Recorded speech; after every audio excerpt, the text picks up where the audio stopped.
Welcome you all to HR Interact second webinar session. The current situation in the world is really challenging, but humans have fought through many such challenges and we have sailed through. It is important for us to be ready for the future, be ready to face a new world once we are out of this situation. This situation has forced us to learn a lot of new things and we have a lot more to learn. HR fraternity will have a huge role to play in this change post we have won this war. Thanks for joining the webinar today. Before we begin, a small intro on HR Interact. Good evening, ladies and gentlemen. A warm welcome to all of you. Thank you for connecting over webinar. I am Savita Shetty, and on behalf of HR Interact, I would like to extend a warm welcome to all our participants, our sponsor, and our panelists who've joined today for the webinar hosted by HR Interact on Post Bellum, sponsored by Integrated Active Monitoring Private Limited. This is our second webinar, and I would like to encourage everyone to come forward and participate actively. So before we kick off with today's webinar, I would also like to take an opportunity to give you a brief introduction on HR Interact. HR Interact is a non-profit organization registered 2 years ago in March 2018. It is the brainchild of a group of senior HR leaders who seeks to bring together the HR fraternity on a common forum, and the objective of this forum is to foster fellowship amongst HR practitioners from varied backgrounds, to enhance professional development by interactive session and experiential learning related to HR by accompanied professionals and leaders, to acquire and continuously develop new knowledge and skills related to the HR through research of latest technology and business practices demonstrated by the organizations. The key differentiator of this community is also co-creation and interaction with the fraternity. HR Interact has grown to more than 500 members in last 2 years, conducted various thought-provoking programs which has helped the fraternity to learn and grow together. So moving on to the next segment, I would request the moderator and my colleague Wahid to take the session forward. Thank you. Thank you, Savita. Good evening, all. My name is Wahid Sheikh. I am part of the HR Interact team. On behalf of the team, I welcome you all. I would like to introduce you all to our panelists for this webinar. The first panelist is Pawan Sharma. Pawan is President and Global Head of Strategic Initiatives at Tech Mahindra. Prior to this, he was CEO and board member at KPIT. He has also played leadership roles with HP, IBM, and HCL. Pawan is a senior industry leader with 29 years of experience in consulting, manufacturing, programming, sales, and operations. He has led organizations in their journey towards profitable growth and excellence. An engineer by profession and alumni of ISB Kellogg, Pawan graduated in Global Advanced Management Program. He has served as member of the Council of the MLC USA, of the Strategic Advisory Board to the Computer Science Department at the NCSU USA. He has also been a member of the Standards Board of the TSA and JD Powers USA. He has been charter member of TIE. Our second panelist is Unmesh Pawar. Unmesh is a proven HR leader with expertise in human capital strategy, organizational transformation, and coaching. In his current role, he is a partner and CHRO with KPMG. Prior to his current assignment, Unmesh has played multiple leadership roles during his stint at Accenture. He was a global HR head for Accenture's Products Operating Group. He also served as Managing Director HR for the Accenture Operations Growth Platform. He has been adjudged as a key HR influencer in India region consecutively last 2 years. Unmesh is an alumni of Jamnalal Bajaj Institute and Indian Academy of Organizational Development, Sumedhas. Our third panelist is Elora Rath. Having worked in the human resource function for a decade towards efficiency effectiveness of HR processes and enhancement of people capabilities as a business partner in talent management area, Elora forayed into the practice of organization development. Elora is a person with a spiritual inclination. The holistic, value driven, and multifaceted philosophy of organization development brings a sense of wholeness to her personal and professional space, broadening her horizon and welcoming her to the world of possibilities. As a diversity and inclusion enthusiast with an interest in positive psychology, she is inspired by the idea that open expression of feelings and emotions at workplace can have profound impact on the overall well-being of the organization. Outside the professional space, she is an artist at heart, a music enthusiast, love cycling and yoga, reading books, indulging in something creative and adding value to life with some meaningful contribution to the society. Last but not the least, I would like to introduce you all to Adi Raheja. He is the moderator for this webinar.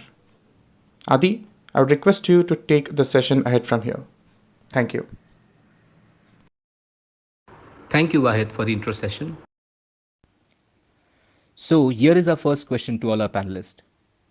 If you had a crystal ball to gaze into the future, what are some of the big shifts that you would see happening post-Bellum? Completely. And I think we in HR have far too long tried to fly the flag of reskilling. And we all were aware that with digitization coming in and the whole push to digital, Industry 4.0, organizations needed to be ready to be able to encounter that world.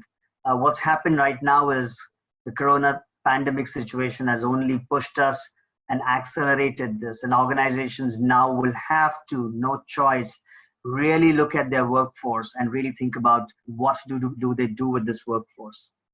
The second one, I think, is that we were doing a session yesterday and it came up as a part of that conversation, which is really about, one of the example that came up was really about the pharma sales force, right? So the example was talking to one of the promoters of a pharma company, and they have about 2,000 medical reps. So as you know, who are on the field, they go out knocking door to door to the doctors, and the whole intent is to try and have the doctor push that medicine, right, or recommend that medicine. And right now, because it's locked down, these 2,000 odd sales force or the medical work representatives are locked down into their homes, but sales haven't really fallen. So I think it's really interesting to say, do we actually need the sales workforce as much as we needed it? Or is this reinventing our business? And that goes to the connected point for me, which is really around plan B and business continuity. All our businesses have business continuity plans in place, but I think this is going to force organization to think about what if their businesses were to be disrupted completely, right? And I think we're starting to see that, and organizations will have no choice but to think about what new are they going to look at. So that's a bit about businesses. Coming to people, I think this is going to change a lot. People coming back into the workforce. I think there is going to be a fair amount of people coming out of war. They say went through PTSD, which is post-traumatic stress situation. And I think you will experience some of that coming out, people coming out of a lockdown. We hope that things will go back to normalcy after May 3rd, but that's not going to be true. Organizations are going to be forced to come back slower, which means that more people will be asked to still stay at home and work from home and continue supporting what they're doing from home. And we in India may not everybody has the luxury or privilege to have large workspaces or necessarily a workplace, right, at home. And I think all of that and especially with the younger generation that has so used to being independent, being on their own and being outside all the time, suddenly being confined to a space with parents who may be authoritarian. All of that, I think, is going to create situations where stress is going to be high on people coming back into work. And I'm hoping that we hopefully at the end of this 45-day or 90-day battle that we all fight, there's a level of sensitivity that would come in mankind and humankind, and we try and get to a level of balance between conscious capitalism, as you would call it, between conscious capitalism and what are we really doing to Mother Nature. I think very few children that have been born in the last decade and a half would have really experienced nature to its glory. And I think this forced lockdown is helping people see that, right? You're seeing birds chirp, you're seeing much more greenery around, you're seeing better skies today. And I'm hoping that we all treasure and value some of this. And as we make decisions going forward, we are conscious about the decisions we make. So so that's the hope that I have for the future. Adi, back to you. Thank you so much, Vish. And there are three very interesting comments which have come while you're speaking. And I don't know if we can answer them right now because I also have to move on to the other panelists, but I would just at least acknowledge those comments here. So Rohit Jain's interesting comment says that, why do you say that Asia will be at the center when China's confidence is low all time over the world? And I would request you, Unmesh, that later on during the webinar, if you can address this after we hear the other panelists into the crystal ball. Other interesting comment is by Ajay Katkar, and he talks about schools and colleges, and he talks about virtual learning in schools and colleges. And can we ever have an answer that how long they're going to move into, how long they're going to be in the virtual learning mode? And they're the last entities to reopen. So these are some of the very interesting comments which have come from the group wisdom out there. So over to you, Pankaj, and I would like to know, Pawan, and I would like to know your view of the crystal ball. What do you see happening in the future, post-Bellum? Yeah, hi, good evening, Adi, and good evening, everybody. Thanks for having me on the call. I fully agree what Unmesh just mentioned. But the way I look at it is, it's not going to be consistent across the globe. We will see it now consistent, normalcy or abnormalcy will be very country dependent. And I think what Unmesh also alluded to is, when he said Asia will be the center, it basically means that a lot of things are now being disrupted. This is the first time ever, if you look at all the downturns, this is the first time that a downturn has brought all industries down. It's not the financial, not the manufacturing, not the defense, not the retail, but everybody has come down at the same time. The positive thing that I see, and I wish we all had crystal ball, because I'm sure, together with each one of you, we would have ensured this doesn't happen, but it has happened. Will it happen again? The answer is yes. And I think the world will start getting ready post Bellum to ensure that we don't hit yet another crisis in the future. So everything is going to work on that. So what are the things that we see will change? So clearly, one thing is that there will be, the travel restriction will continue whether we like it or not. And those of us who love to travel, we'll have to slow down on travel. There will be, like it or not, there will be social distancing that will be maintained. And this is for at least about a year or so. These things are going to happen. And these are certain things that we would have to respect. But what is going to happen in the industries? Industries will shift from their standard business model to new business models. So watch out for new business models that are going to come. There's a big shift towards digital that is happening. And we've already started seeing this one single crisis has made us all work out of home, use the video conferencing and things, right? This is the first step in just using digital. But think about it, there'll be digital supply chain, there'll be digital manufacturing, there'll be a lot of manufacturing automation that will come in. There will also be cost pressures. It's not that things will become hunky-dory. Companies will start preserving cash. That's going to be, I think we have to become good corporate citizens, or good businessmen, and ensure that cash is contained. Cash is preserved now. For business, cash is more important than profitability at this point in time, and it will take some time. Having said that, there will also be sourcing opportunities that are going to change. And when I say sourcing opportunities, whether it is manufacturing of goods and transportation of goods, that's going to change. Where do you get your goods from and how do you get your goods from is going to change. The whole stuff about conflict management or, conflict of materials is going to be big now, because after what has happened, companies are going to be extremely careful on some of these areas. At the same time, think about if those of you over here are from the IT and business industry, captives, I believe, will present a lot of opportunities because now captives and the partner ecosystem is going to work much more closely towards this. The world is going to be working separately, disparately, but yet very, very connected. And I think the connected world is going to be far more ruthless, far more performance oriented, and far more efficient is what I would say. These are some of the things that I see, e-learning, e-commerce, security. These are areas that I think, which is going to grow.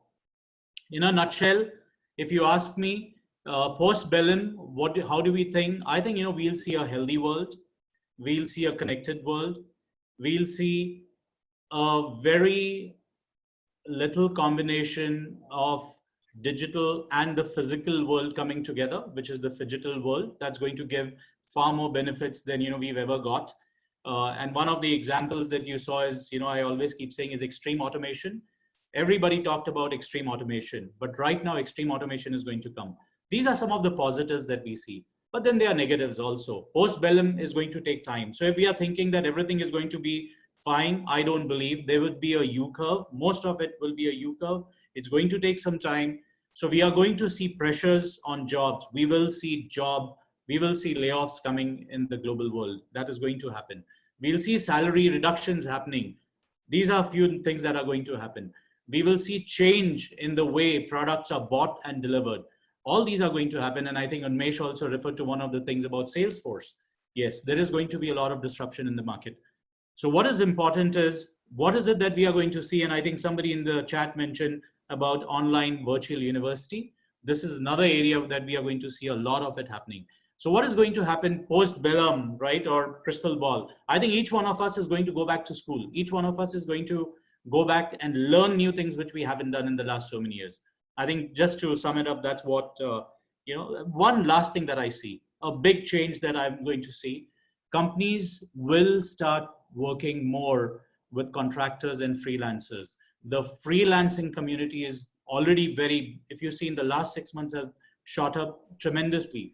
Today, there are more than 10 million people who are signed up as freelancers in various sites. I see that another opportunity where a lot of companies will work, as freelancers. A lot of people like you and me would prefer to work from home or work from our place where it's convenient for us, because the work from home has taught us that work doesn't stop, work still happens. So over to you back, Adi, thanks.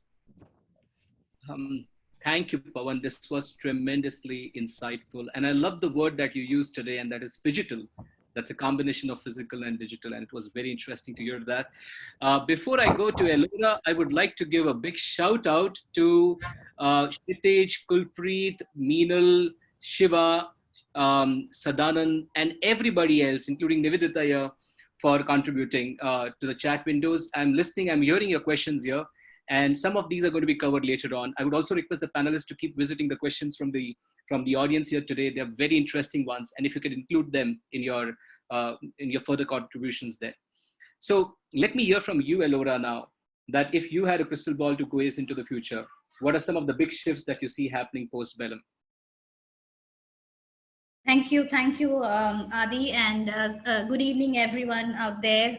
Thank you so much for having me here. Just a quick submission I have. I would prefer to keep my camera off just to save my bandwidth here. Well, if I look into the crystal ball that I have, I see the situation calls for a big, massive change, not just a temporary one. I see a continuous change, a big transformation happening out there. While I see a lot of mitigation activities around crisis management, but yes, I also see them happening, finding strategic importance there, and it becomes a priority even after the crisis is over. On the learning front, I see newer ways of learning evolving. A lot of focus on reflective and experiential learning.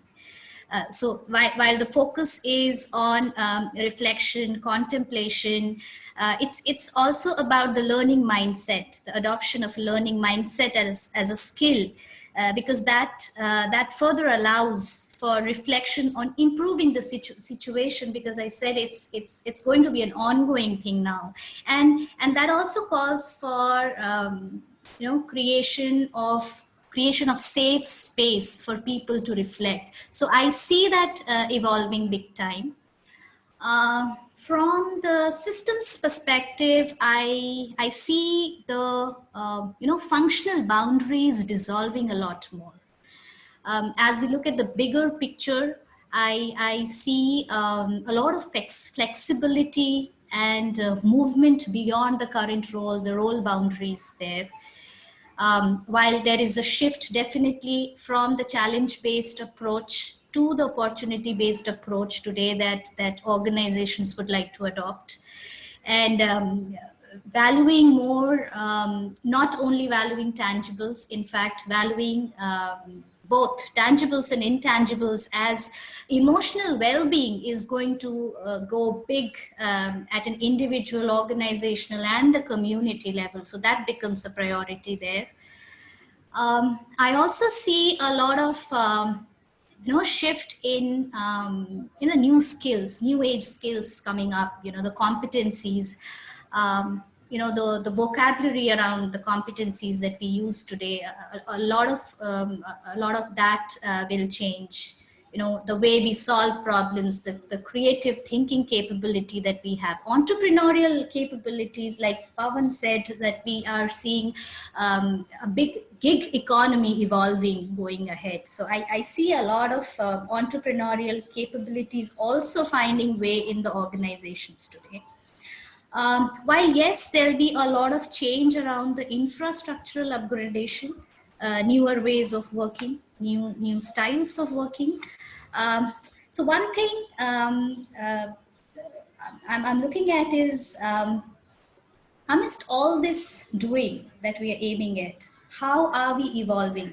Is it anyway meeting a needs? So in touch with the reality is also very important, and not being just reactive about the whole thing, but also going back, reflect from time to time that how does it fit into my need of sustainability, continuity, and handling uncertainty. In terms of, I think, in terms of leadership, I see leadership evolving big time. I mean, there'll be massive shift in the roles and definition of leadership, how we see a leader, the crafting of the culture at the workplace, the kind of decisions we make, the kind of communication styles that we have today, the platforms that we have today, are they winning the trust and confidence of the people? Because I see a lot, many people talking about how do we build morale of the employees, how do we yet maintain that connect, still working from home, how do we maintain that connect? So I see the role of leadership evolving here big time.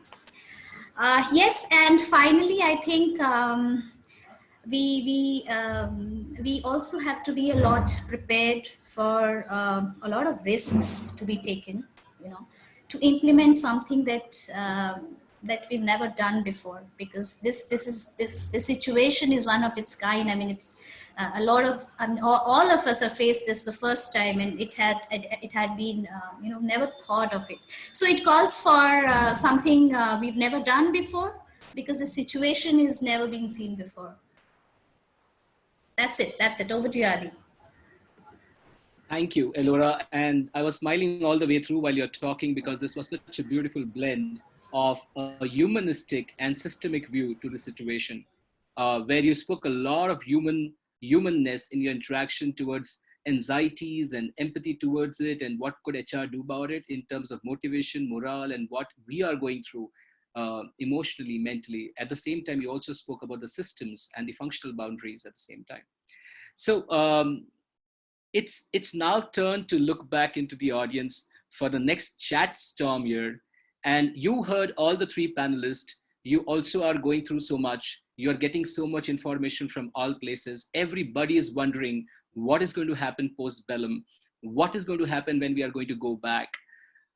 After listening to the panelists and your existing knowledge, I have a simple, sharp question for you, a consolidating question for you. So can you consolidate all your thoughts together and make one statement? So for this chat storm, we're inviting only one answer per person and one statement about what sense can you make from the entire situation. So can we converge? Can we make some meaning out of this? So looking forward for your responses. In one sentence, one complete sentence.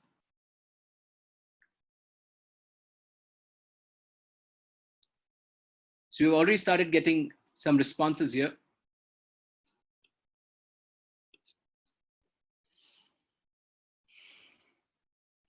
I would request you to write a sentence instead of a word so that it is meaningful, more understandable. So a lot of people talking about the virtual world being the new business world here. New work methodologies are going to be there. A very interesting comment by Abhijit Puri, who says, life is simple, don't complicate it.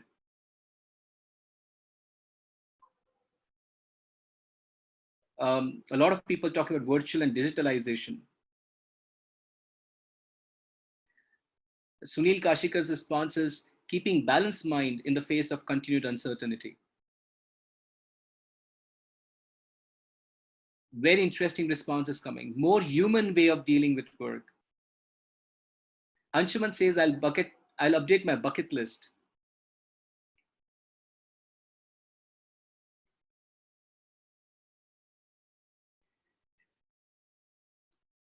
These are testing times for the employer.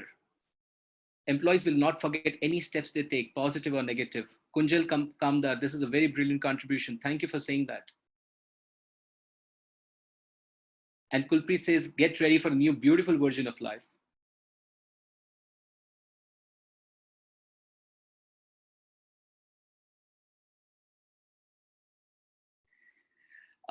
Nishat is saying the future of work is here. The world is one new platform. This is brilliant contributions. I'm really amazed with what you all guys are saying here today.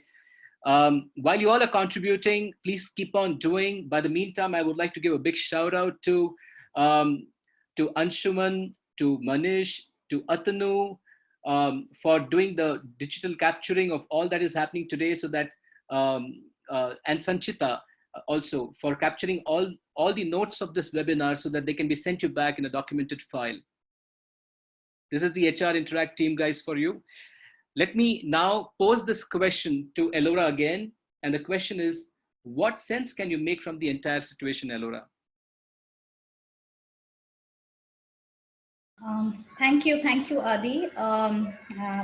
I feel so happy to look at these, chats, and they are so positive around there.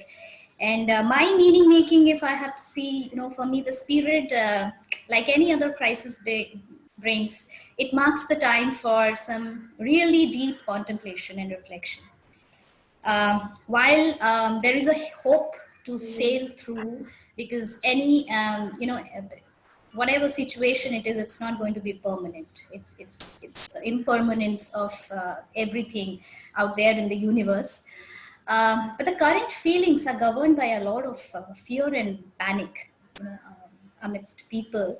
And in fact, it won't be wrong to say that panic is spreading faster than the pandemic. If I metaphorically, if I have to, look at the whole situation in my mind, then what picture comes to my mind is the scene post the war fought by Emperor Ashoka, where he encounters a lot of devastation around him after the war, and start meaning out of the whole, to each his own meaning. So I think this meaning making at this time is critically important for all of us. It paves a new kind of learning, and definitely which will come in handy after we return to our workplaces, either virtually or physically to our workplace. So this VUCA world, I see this VUCA world is the reality now, and the situation is throwing us cues in many possible ways to look at things in new direction, like something that we have always missed before. I saw one of the comments there, expect the unexpected. I think that's the right word. Expect the unexpected is the message that we all should be attuned to now. Also, there is a lot of buzz around the word novelty. So that's also stands out for me in a way, because that also becomes an anchor in a way to fight the unpredictability.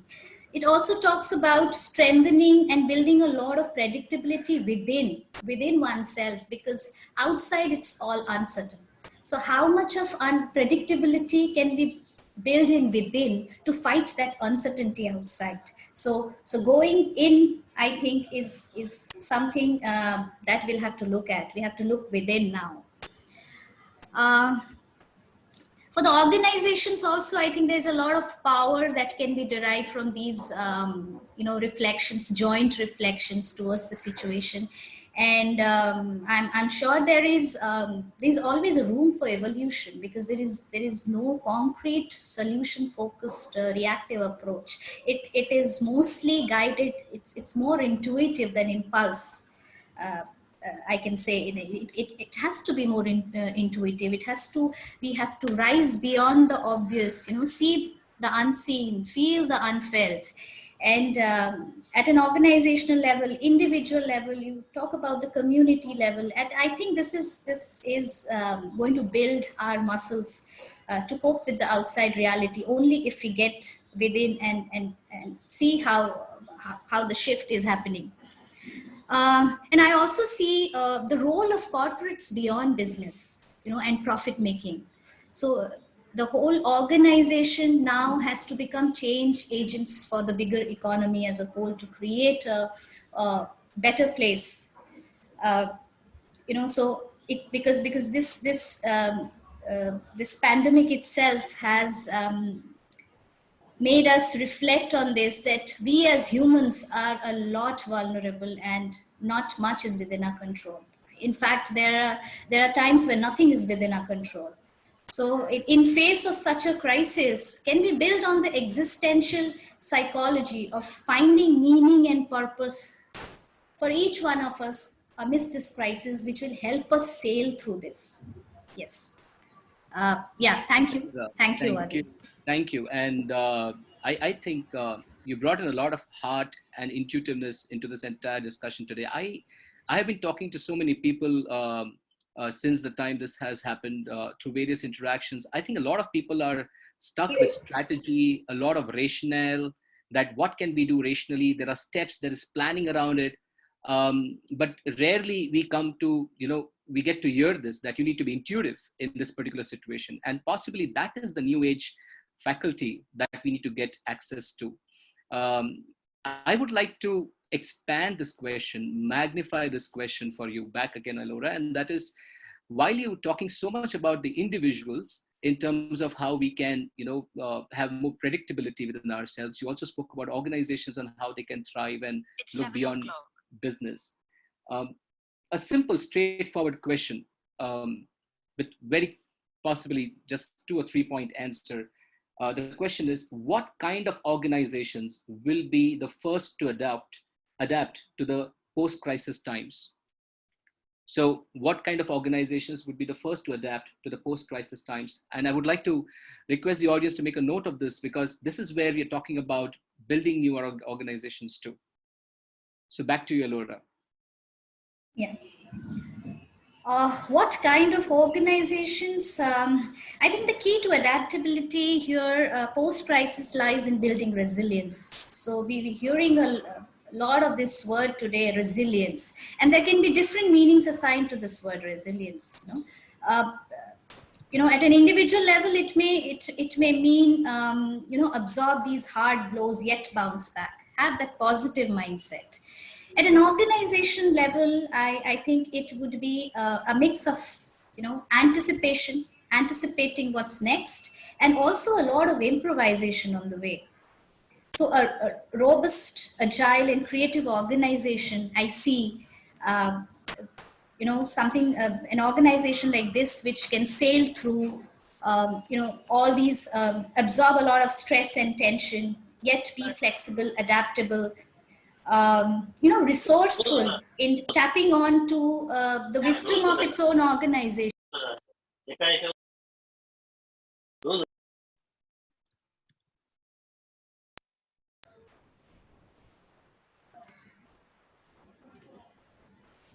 Hello.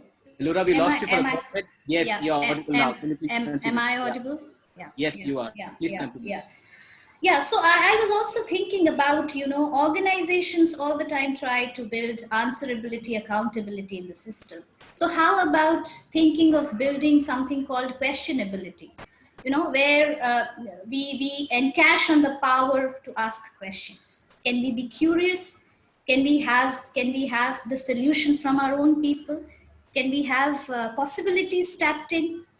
Can we also create a sense of belongingness, acceptance, and participation in our own crowd, and empower people in a way? So I think all of this put together makes the system more resilient to be able to bounce back and to be able to fight better in the face of this crisis. Thank you, Laura. Is there more that you would like to say? No, that's okay. I think I'm also mindful of the time. Yeah, absolutely. So thank you. So this was all the, in terms of our intuitiveness and how can we actually deal with such a situation. I would like to go back to the strategy, and for which I would like to go back to Pawan for the next question. And I would like to give a little context here. So during the registration form, we asked our people that what kind of questions that you would like to get answered. And I could say that more than half of the questions were regarding performance, that how are we going to manage performance? How are we going to drive performance? What would performance really look like in the post-COVID era? So what the question to you, Pawan, here is, what are the top 3 strategies that you see clients adopt during crisis to deal with post-COVID situation?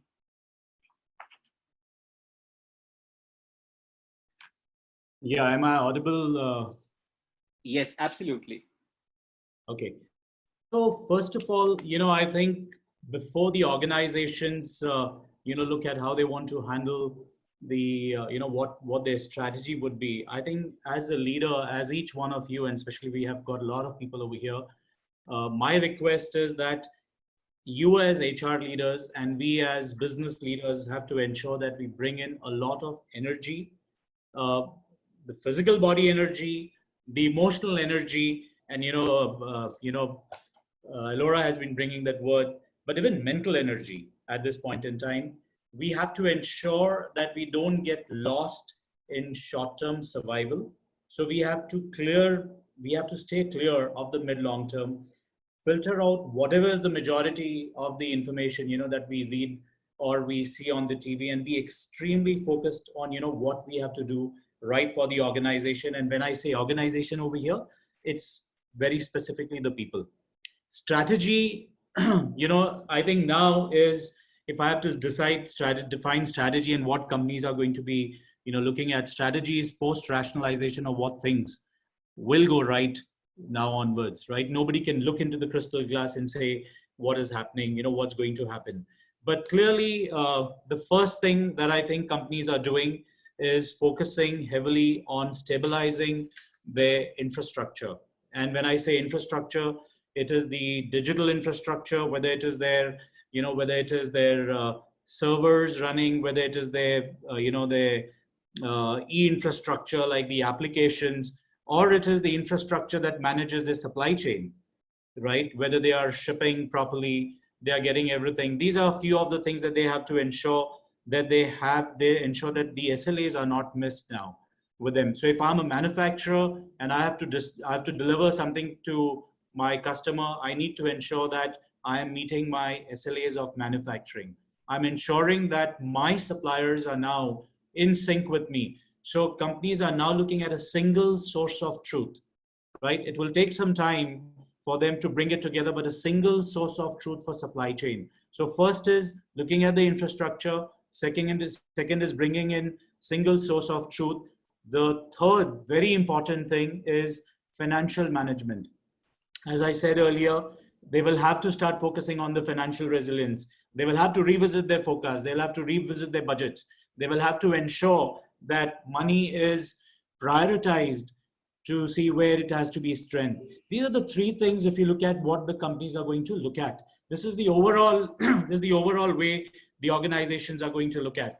They're also going to be looking at, again, use us three, but the fourth thing that I'm going to see is how do we become lean? Lean in terms of manpower, lean in terms of inventory, lean in terms of even the countries that you're going to operate upon. So these are a few things that companies are looking at. Now, back to you, if this answers the question. Absolutely. And thank you for this particular question here. It's time to hear something from the audiences too. And I have, again, one more chat storm coming. So here is your question. And this question is about the transitionary realities you'll be facing once the work resumes. So what do I mean by transitionary realities? So think about the first 60 days after you go back to workplace and what all you're going to deal with in those first 60 days. And those are the transitionary realities. So go ahead and put it on chat. What do you see happening in the first 60 days after you resume work?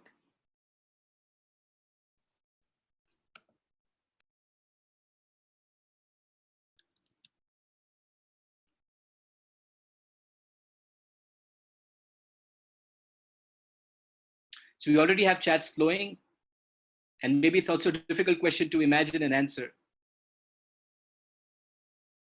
So we see HR budgets being cut, face-to-face interaction and appreciation, dealing with a lot of employee insecurity, social distancing,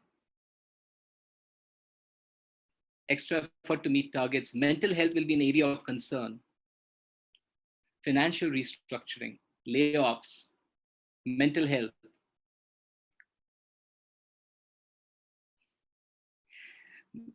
Thank you, Saurabh, for making this lighter and interesting. So no more smoke breaks for me. Rehab, social distancing, dealing with employees' personal lifestyle changes that happened in the past and now trying to get back to the physical workspace. So a lot of chats coming in. I would request to contribute more. No more group activities, tea and coffee breaks.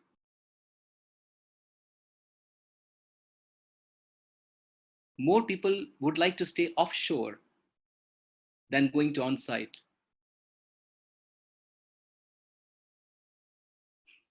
A lot of it talking about mental health, business contingency plans, dealing with fear.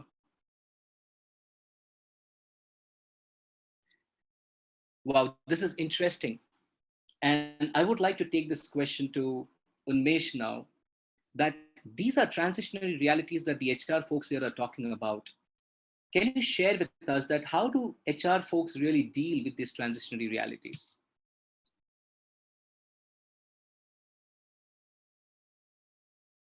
Thank you for that, Ati. And I think what people are saying are true. And I think Pawan said that. I think we should not, again, and I said that in my opening comments, we should not for any reason assume that the battle is over. As I said, we are potentially barely halfway through, and this is a long drawn battle as we go through. And as we look at what people will have to do, and there's an acronym that comes to me, which is really 6 alphabet C's. The first C is really around capacity. Right? We will have to figure out how much capacity we need, depending upon what business we are in and how are we going to really alter capacity. The second is really around money and cost. And Pawan said that very well. Cash is king. You'll have to preserve cash. You will, if you need to be a going concern, you'll need to have the money to be able to take this through. So, and costs are going to be questioned. And I think these are Crisis is an opportunity, right? You got to use the opportunity, the crisis that is there, as an opportunity to do things right. And I think some of you have already been pinging away saying restructuring, etc., etc. But I see this as an opportunity for you to do structural corrections. Look at a ZBB, a zero-based budgeting process, to really question. And it happens, right? We all know that even in our day-to-day lives, we experience that there is an element of slack that comes in, and so be it in business too, right?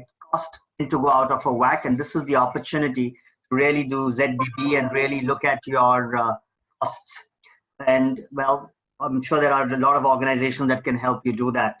Third element is really around connection between people in an environment where social distancing is going to be mandated going forward. So how do you keep that connection going when you have a set of workforce at work, a set of workforce not at work, and in an environment where potentially you may have to look at restructuring or right sizing of an organization. Jayashree Vagmare, Jayashree, if you can go on mute, please.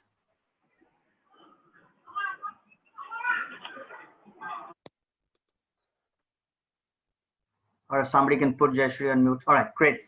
So the third one was really around connection. The fourth one is really around capability. This is also, one needs to constantly be prepared for the uptick, right? Whether this is a V or a U, you need to understand that when the market starts going up, your good people are the ones that are going to be hit first.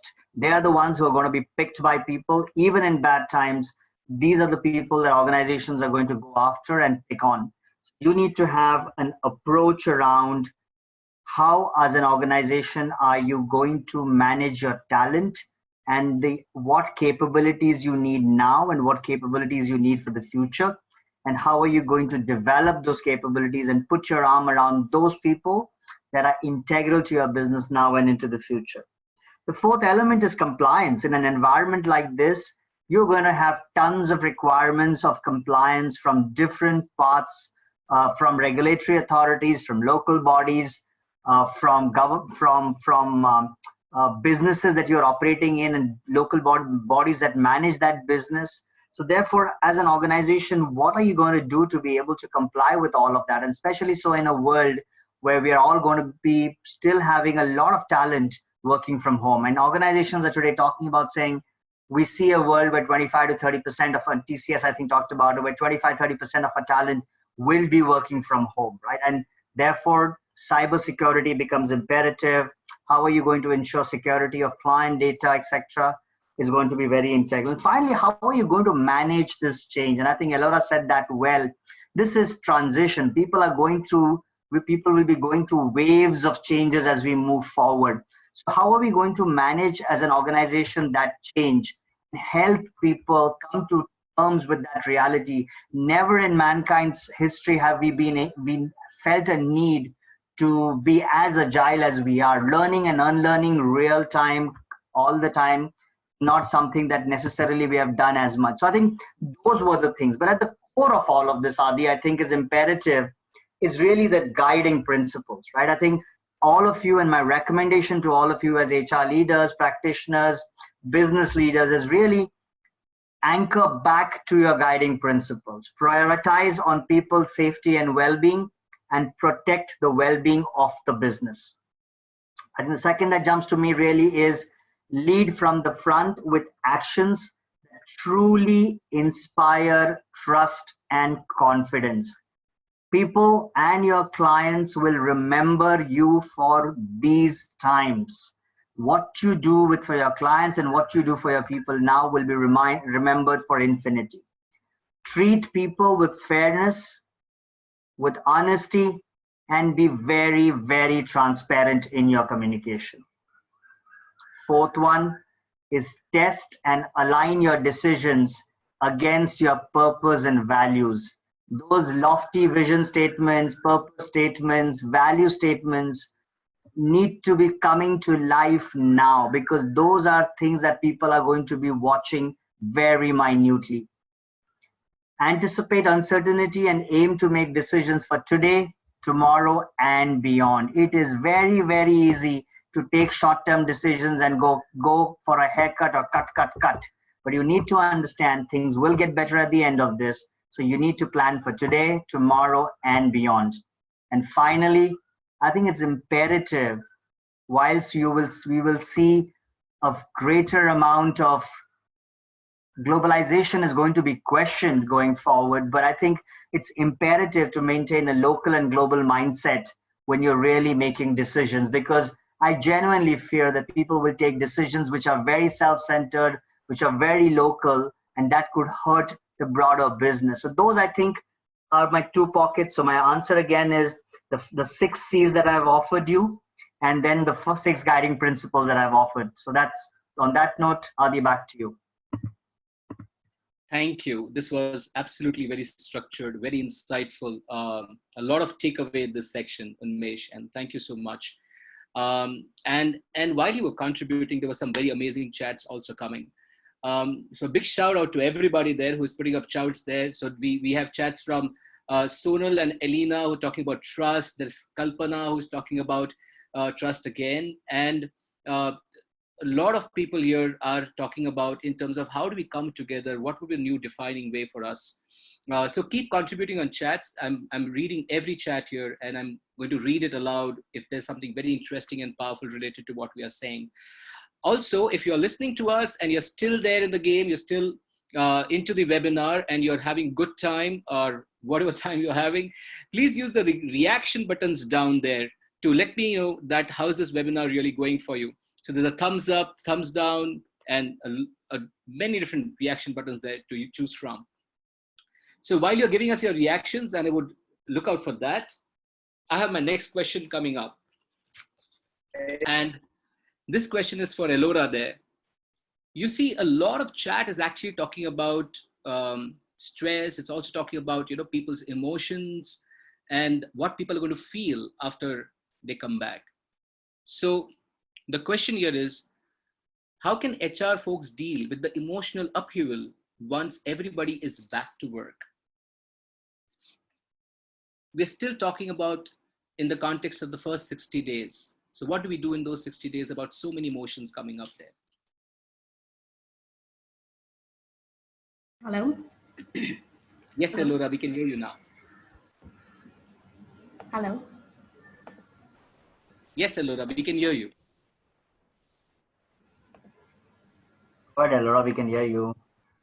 I think I'm stuck somewhere. Hello? Elora, you're audible. Yeah. Yeah. Yes. Okay, so this is interesting. I mean, HR folks dealing with emotional upheaval.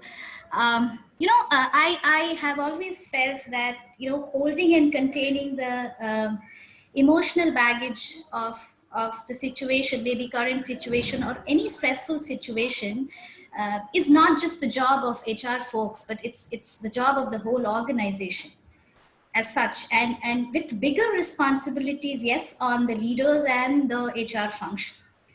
So HR function primarily stand out as the torch bearers, given that the responsibility they hold towards the people. It also, I also saw some chats around people questioning on trust, how to build that trust. And that puts me to thinking that now people are with their families in a way safe spaces. A lot of anxiety and fear that's there is somehow that's managed there. But once they come out of that, and there are a lot of activities starting out there. When we take this transition, and we when we look at moving towards the normalcy, then where do we hold this anxiety? And imagining the workplace, where people bringing in with their work, or maybe it's either physical or work from home, bringing in a lot of that anxiety, like, getting it converted to, ball of unconscious fear and anxiety. And there we're talking about productivity. I think they just don't go well together. So really one of the first things I think we should, as HR folks, start pondering on is why do my people come to work? You know, what really motivates them? What is this fear around? What are their needs? How do they look at this situation?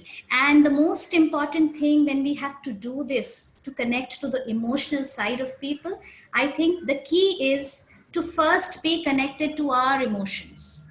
You know, a lot of times I see people not in touch with their own emotions, and there I say that HR first needs to be holding their own emotions. If we are truly connected to our own emotions, we'll be able to read a people better. And there, the true value of, you know, empathy, trust, we could realize all this. And like Unmesh, he said that all the values that we have stated today, all these big bold values, they just don't have any meaning if we don't practice them right here, right now. They just remain jargonized out there, put up on the wall, if we don't live them right now. So when we're talking about creating trust, bringing that trust, creating that safe space, it's also about accepting our employees with the fear that they have, the anxiety they have, addressing them, create that space to dialogue with them. What is it that it truly means to them? Otherwise, it's just a dictionary definition of these words. And also, one thought that comes to my mind is, can we create platform to raise questions? Can we create platform to listen to the ideas, be responsive to them? Can we also give them a platform to explore their strengths? You know, building up on the sense of contribution, so that they also feel that I'm contributing in a way I'm valuable. I request you to please put your mic on mute. Yes. So can we also instill that sense of contribution in our people, so that they also feel that, you know, I'm a part of the organization, I can do something, I'm valuable, I'm out there for the organization. So while I talk about all this, I am aware of the fact that there is no one-stop approach, but it seems, you know, a lot easier to say these things, but when it truly comes to do it and to tap the real emotions of people in the organization, we have to think of ways how to reach out to them, even virtually, how to reach out to them and how to connect to them, so that going ahead, we have, like Pawan said, we have a more emotionally agile and an energetic workforce. Yes, over to you, Aaron. Thank you, Elora, for contributing this. And you said something very powerful, and that is, all these HR folks here on the webinar today, the first thing important is, are you in touch with your own emotions? Because if you're in touch with your own emotions, you'll be able to in touch with your people's emotions too. So it begins with self. I don't think you can put a strategy there. You can't take a stock of people's emotions. We need to start thinking beyond the employee mood meter and start getting more deeper into how we can deal with this situation. Adi, sure. There are 3 questions that are jumping up, and I guess it would be it's absolutely, and that's what I was about to say. Yeah. In fact, I was about to say that I'm skipping my next planned question, because I actually saw some very interesting questions coming out, and this is right. Both of us said the same thing at the same time. So I had a question. Sorry, can I take a crack at trying to respond to 2 that I saw? I think that's Deepak Deshpande, and I think I like the questions because those are also very interesting. I was about to pick up the question from Deepak Deshpande only. So go ahead. You please read out the question. Yeah, those were also questions that I saw a lot of resonance with what people had submitted before, and I'd welcome Pawan to also add on to this. Look, I think we are going through a difficult time, and organizations that are not sitting on cash, don't have workflow, cash flows to be able to support this, will have to potentially look at right sizing of organizations. But I think my request to all of you in HR is really to look at the scenario, working with your COOs and with your business, your CEOs, to look at what other options exist on before you go to walk down the path of cost of salary or really about job losses, right? And I think it'll be like preaching to the choir, but I think I'm going to give out a few thoughts and ideas, right? there is money sitting in different pockets. There's money sitting in travel and expenses. There is money sitting in learning and development. And I'm not saying that training and learning and development money should vanish, but I'm hoping that a lot of you have now figured out that online learning that you've been pushing for so long and you did not have as much takers, suddenly people have realized that online learning is possible and it is as impactful. The third is really around contractors or retainers who are not core to your business. Fourth is really looking around recruitment to take a hard look at workforce planning and recruitment to say what talent is required, what is unrequired, who are people with ancillary skills who can be trained on the job and staffed onto newer engagements rather than hiring newer people into the organization. Reduced or flexible working hours is an option. Unpaid or partially funded leave is a potential option. This is also a time when people understand that we are going through hardships. So promotion, pay, bonus reduction, all these are levers that one can work with. Holiday balance is an element one can look at to say, are there some holidays that one can adjust rather than headcount reduction should be the last line of sight if you realize that you have nothing else, no other option. Salary cuts, and your leadership should be leading this from the front. The fatter the leaders, i.e. by virtue of compensation, the fatter the haircut that needs to happen. Your frontline staff who make bare bones need to be protected at all costs. So I think those are ideas that I have around what potentially should be looked at before you go for job losses. And connected question that Deepak had asked is saying, what are organizations today doing about when people are working from home or a lot of pushes on social distancing? How are we managing employee engagement and learning? And I can state that the approach that I have taken or KPMG's taken really here is to have two narratives run in parallel. The one narrative really here is about employee safety, right? That is a narrative that is coming from our crisis management team to say, how are we protecting our 25,000 people wherever they are, whether they are right now still working on essential services with our clients and other areas, how are we protecting them and what do people need to do real time to ensure that they stay safe? So that's one narrative. The connected narrative really is about employee well-being and employee engagement. So we've pushed all our learning curriculum right now online, and rather than just have people go through CBTs, we are doing webinars and virtual sessions. And I think more than 150 sessions have been conducted in the last, 2 weeks, where we're using our leaders, our internal people, HR people to run these sessions. And I've never seen this kind of swell response for attending some of these trainings. As far as we make it interesting, technology is out there to be able to enable that. And the last one really is around employee well-being, right? I think working with our insurance providers and other providers, we are looking at what one can do. And we've got a program called A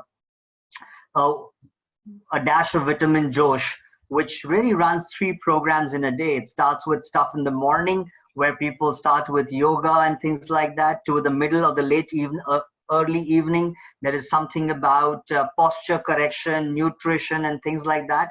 And towards the end of the day, people again are with yoga, meditation, Zumba. And we are pushing for our leaders to establish more connection. People are doing sundowners over the weekend. So I think, and in a consulting world where people are more at clients than at work, they've never been as connected as they are today. So I think those are some thoughts and ideas, and I'm not saying that we've got everything figured out, but I think those are some suggestions around what do we do before we go for job losses. And the other one is really to say, in an environment like this, how do we communicate enough and engage enough to keep our people in the best mental, body, mind, home, and heart? How do we keep that at the right place for our people? So Adi, I'm sorry I took a little bit of time, but I thought those were questions that people had on their mind. Back to you. Absolutely, Udmesh. And this is very interesting. We are sitting at so many different places, and yet we both noticed the same thing. And I was also directing to Dr. Deepak Deshpande's questions, and you also picked up the same. So this is very powerful. This connection is something, is possible even if we are sitting at distances. So this has been so powerful, all the information which has come so far. It's time to consolidate this. It's time to take, again, make some meaning out of it. For all our audiences there, I don't know if you were able to notice how our questions began and where it led to. So we all spoke about the current reality and what do we feel can happen in the future. The second, we spoke about the transitional reality, that once we go back for the next 60 days, what do we do? And now we're talking about the new normal. So it's a 3-part webinar that we planned. Step 1, the current reality. The step 2, the transitional reality. And the third one is what is going to be the new normal.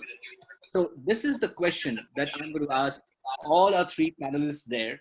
And what would be the new way of being for the organizations? What would be the new way of being for the organizations? And there is a continuity to this question. What's HR's role in that?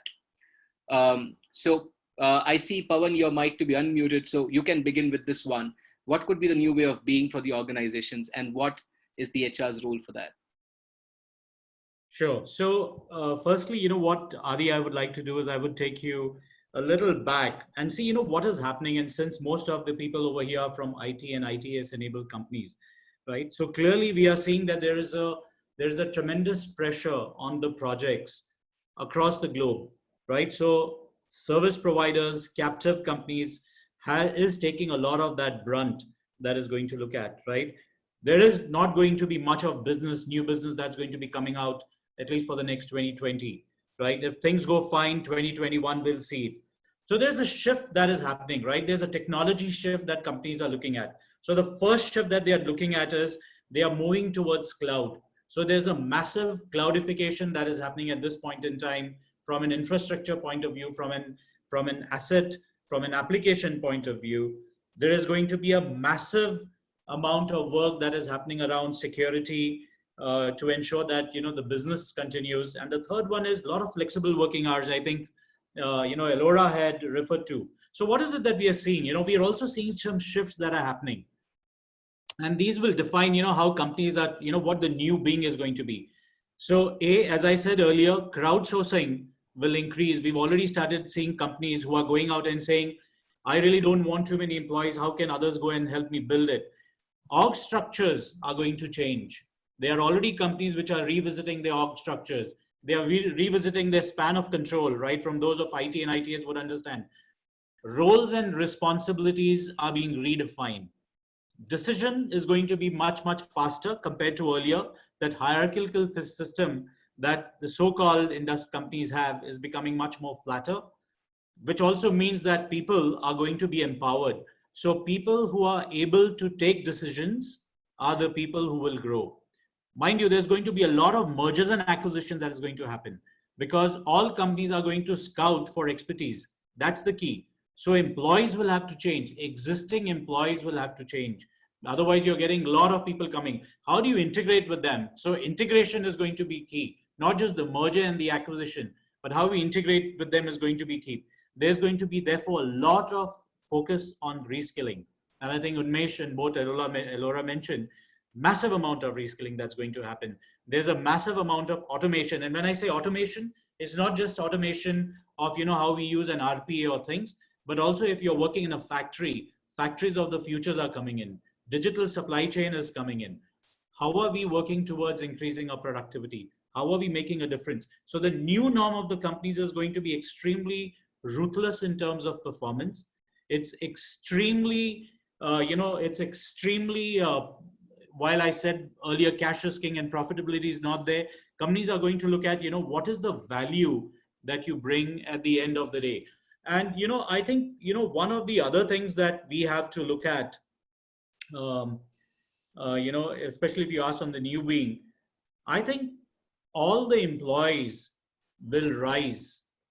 All the employees will have to rise beyond their call of duty, and what, especially at what at TechM we do, we have one of the RISE tenet, which is accepting no limits, thinking alternatively, and driving positive change. I think these are some norms and, all the cores, but I think all organizations will have to go back to their core to explore how best can they be a true corporate citizen.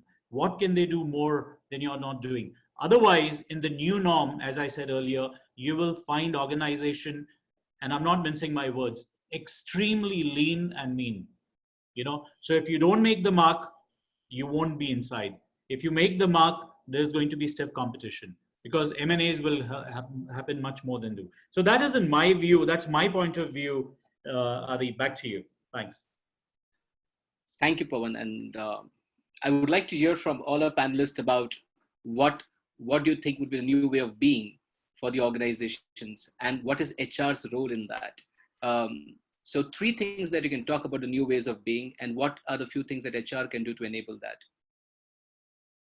I think for me, I think it's reinvented business model, new businesses, and I think those are 2 for me really are going to be big. And HR's role in this, I think, is, and I've said this today, I think we have a big role in shaping the narrative.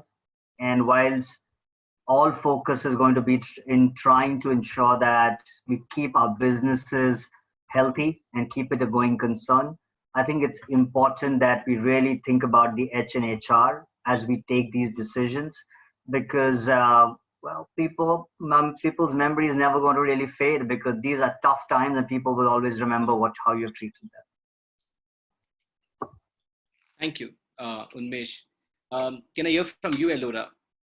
What is the new way of the organization, new way of being of the organization, and the HR's role in that?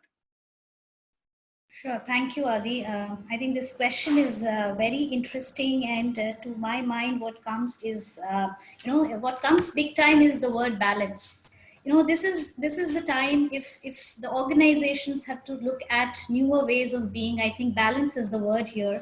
We need to learn to balance the polarities here. While we are talking a lot about the economies around, how to flourish, how to make money out there, how to do business out there, but at the same time we also need to be looking at the people side of the business. So here I think coexistence, and adoption of the and philosophy is really very important, where we balance both of them, take both of them together and work towards it.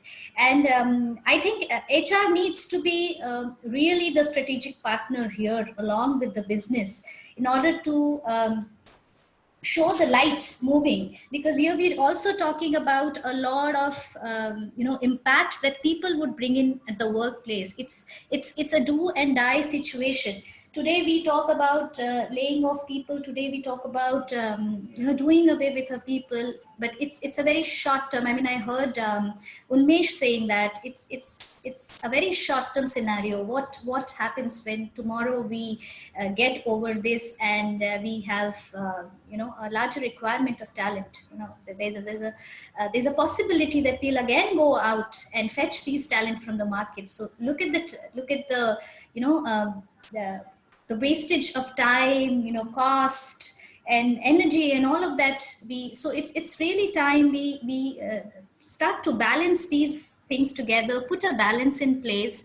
And I always believe, there are problems, the problems to be solved that can be solved, but no problems can be solved from the same level of consciousness.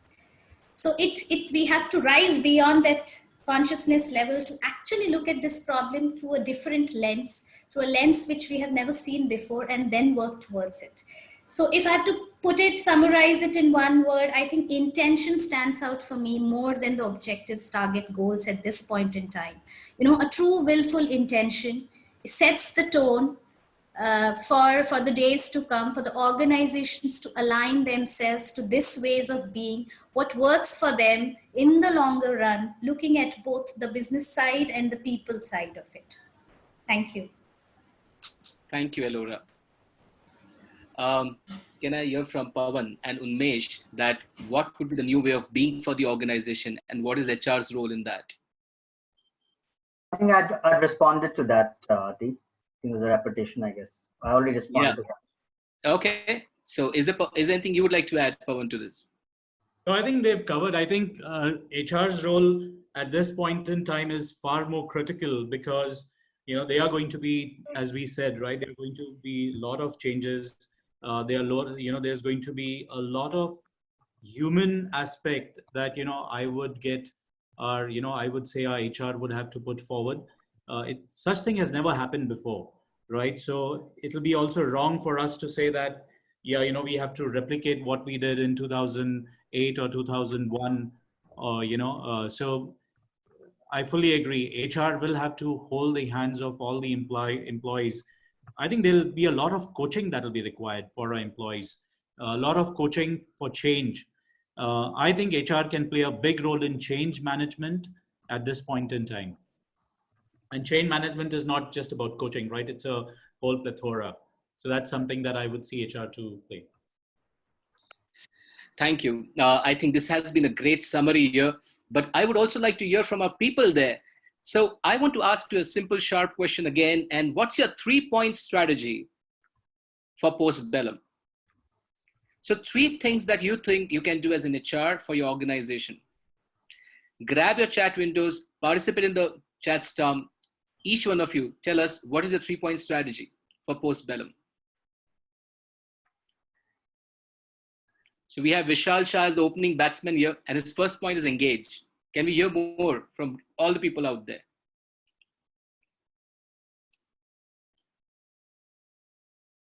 I'll read on chats as they come.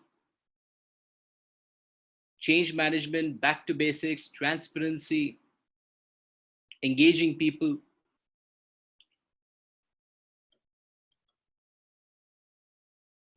Employee care, increase the morale of employees, safer workplace, trust, transparency, and upskilling and reskilling. Saurabh Karnik, thanks for that. See, Arul, you have been putting up some great chats there. So you talk about being a good listener as HR and engage with employees and adapt to change. Noel Farias, great to listen from you. You talk about catalyst of change.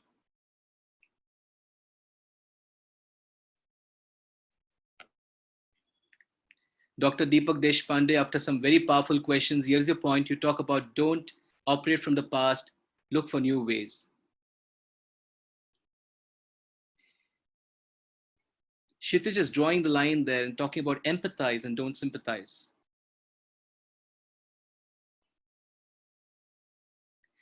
Ajay says reconnect, reinvent, and reskill. This is amazing. So if we should be closing this chat storm in next 30 seconds or so. If there's more to contribute, please go ahead and do that.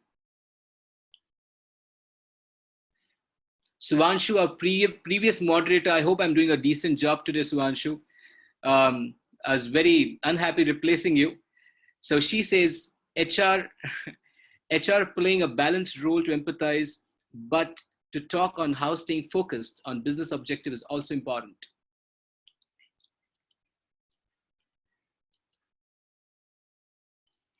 Ashish Gakre, you're saying that bring digitalization as much as you can, connect and go with the flow.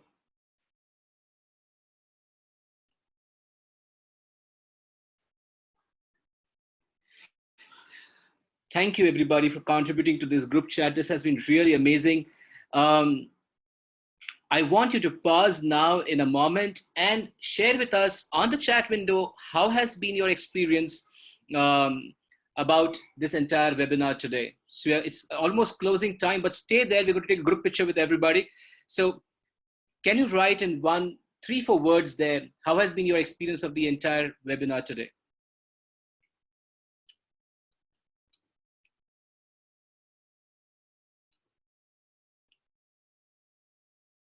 Thank you, Ashish, for that comment there.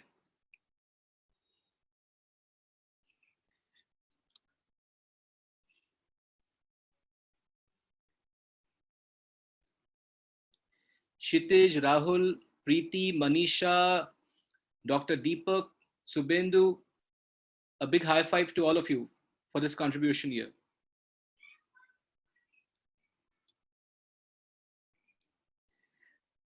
I love this Suraj Pathak who says, we got a crystal ball through this session.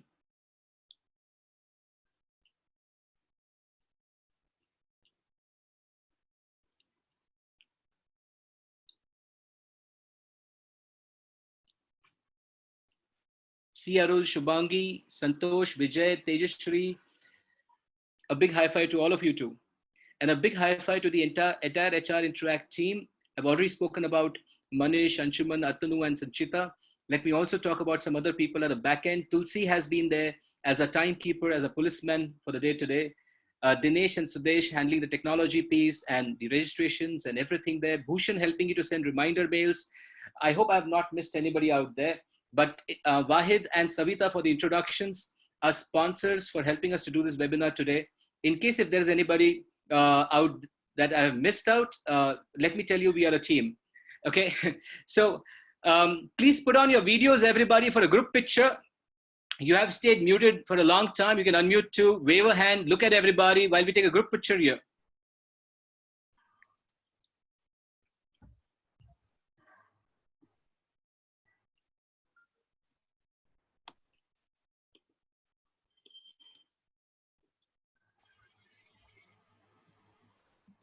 Wow, look at the screen there. Everybody, please put on your cameras. And say hi to the camera.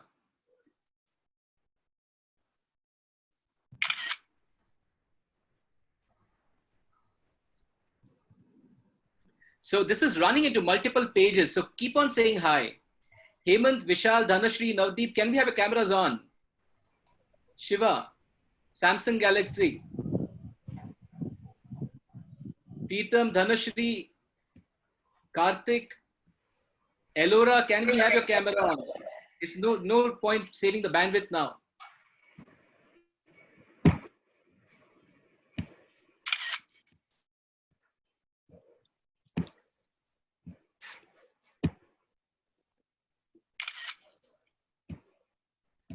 All right, very happy to see all of you guys. Thank you for joining on the webinar today and hope to see you again next time. See you. Big thank you. Thank you. Thank you. Thank you, Unmesh, and great. Thank you, everyone. Thank you, everyone. Thank you all. Thanks for having us. Thank you all. Thanks, HR Interact. You all guys rock. Thank you. Thanks, everyone. Thank you, everyone. Take care. Bye-bye. Stay safe. Thank you, team. Thank you. Thank you, Adi and HR Interact team. Thank you. Stay safe. Stay home. Take care.